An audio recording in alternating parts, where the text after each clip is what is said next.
Hi, I'm Jamie Machik with the Wisconsin Valley Library Service. For this week's Digital Byte, we're going to talk about Dropbox. Dropbox is a file hosting service. It's similar in many ways to Google Drive, which many of you already might be familiar with. So let's go ahead and get started. If you don't have a Dropbox account already, you will want to go ahead and create one by going to Dropbox.com.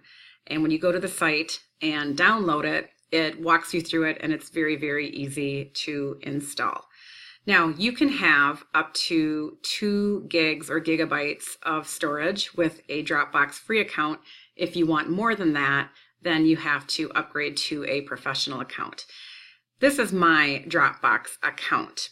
And if I go ahead and click on my picture, you can see right here that so far I've used 53 megabytes of the 2 gigabytes that I am allowed for my free account. So I still have plenty of space in this account.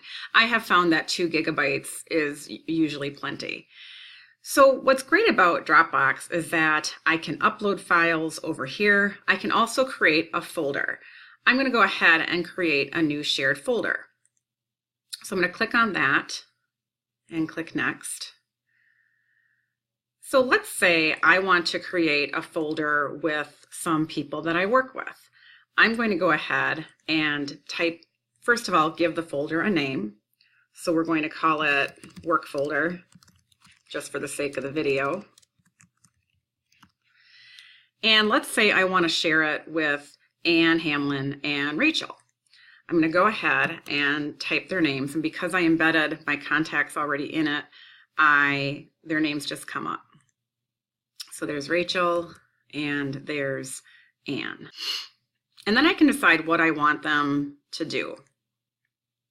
So if I just want them to view the folder, I would choose that option. If I want them to actually be able to edit, delete, or comment on documents in the folder, I will choose Can Edit. So I'm going to go ahead and choose Can Edit, and then I will go ahead and click the Share button.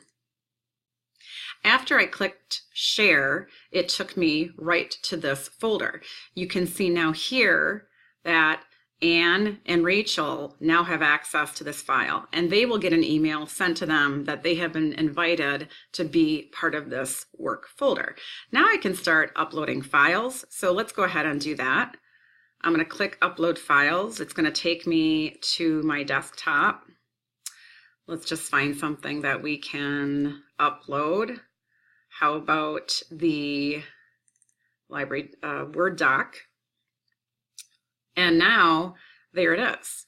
So I can open the file, and then once Ann and Rachel open their account and belong to this folder, they have access to it as well. I went ahead and uploaded the WVLS travel reimbursement form. So I'm going to go ahead and click on that. And there it is. I'm going to click back. Now let's say that I want to share this document and create a link to share it. So I can choose that option. I could invite more people to be part of this document, to view it or edit it.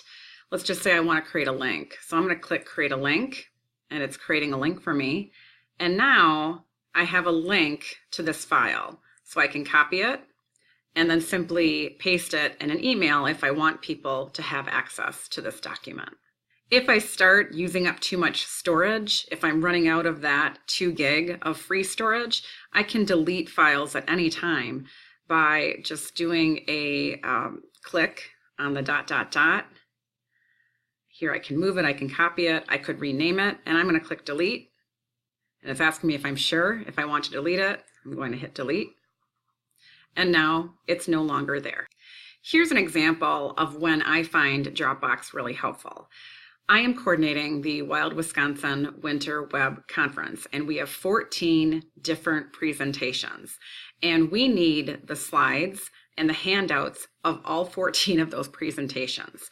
So rather having those 14 presenters email me their presentation and it getting lost, or maybe even not getting to me at all because there could be limits on email, I created a folder in Dropbox where the presenters can drop their slides. So if I click on that, you can already see that some of the presentations, their PowerPoints, have been dropped in here. I also can create new folders if someone has a lot of handouts. So if I click on this folder, one of the presenters shared several handouts that, again, I don't have to have emailed to me and then potentially lose an email and then download them. They are all organized nicely for me. When I have a folder like this as well, it means that the other moderators, Jean and Leah, who are also helping with the conference, have access to this, and they can access the slides and the handouts as well. So those are a few basics on Dropbox. As I said, Dropbox is a great tool. Everything that you store there is stored in the cloud, similar to Google Drive. So I hope you found this digital Byte helpful. If you have an idea for a future digital Byte, please contact me. I would love to hear your ideas. With that said, have a great rest of your day and a great rest of your week. So long.